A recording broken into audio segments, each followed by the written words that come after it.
internalize. The Public Accounts Committee of Parliament has today met different entities under the Ministry of Finance which support government projects that were formed to transform society.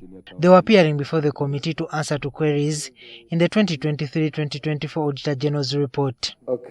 Among the heads of entities that appeared before PAC include the Resource Enhancement and Accountability Program, whose mandate is to prepare financial statements in accordance with accounting policies and guidelines.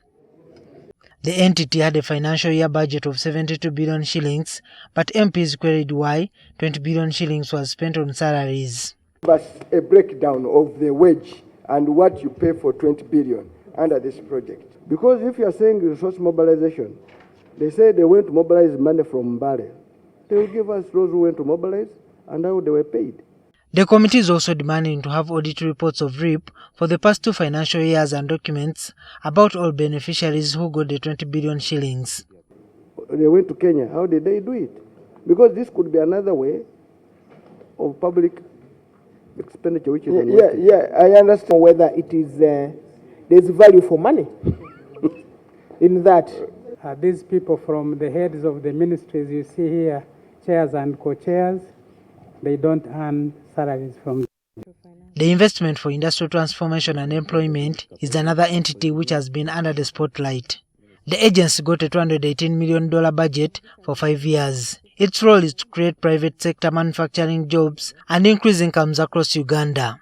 The entity has been accused by the Auditor General's report of failing to execute its mandate despite spending 183 million shillings on consultancy.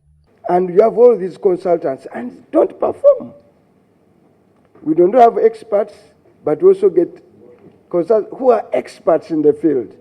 Within the time when the bank released the first tranche of funding, so the activities that were planned for the period could not be undertaken then during the year. These were given 30 billion shillings during 2023-2024 for their activities, but only 262 million shillings was spent, leaving slight above 29 billion shillings unabsorbed. Where you are running projects, you have 30 billion, you use some 200, a lot of money is 29 billion remain redundant. You have a busy man who running so many projects. Give us an explanation. So cause why? Chair. The above have since been fulfilled. The amount disbursed to date amount to so much. Can he give us evidence and a record of disbursements? We worked towards achieving the disbursement conditions, which conditions were fulfilled towards the end of June. The Growth Opportunities and Productivity for Women Enterprises project is also accused of denying Ugandans money to develop their businesses. Project, because there has been redundancy and people are sleeping on project, and this is either grant money or borrowed money. If it was our money, you would mess it up. A branch manager for Kayunga Centenary Bank, he assured the women that they are going to get money.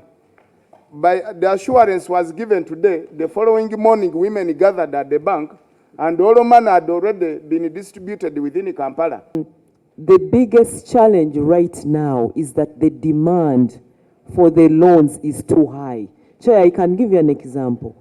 We give a disbursement to Centenary Bank of 6 billion, but when the applications are like 13 billion.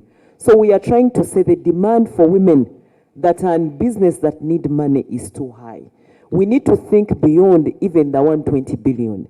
The committee says that 16 trillion shillings is part of Uganda's debt burden, which money has gone to entities like Invite, RIP, GROW, UNOC, SEDEP, but Ugandans are yet to benefit from these monies. MPs say coordinators of these programs should be reprimanded.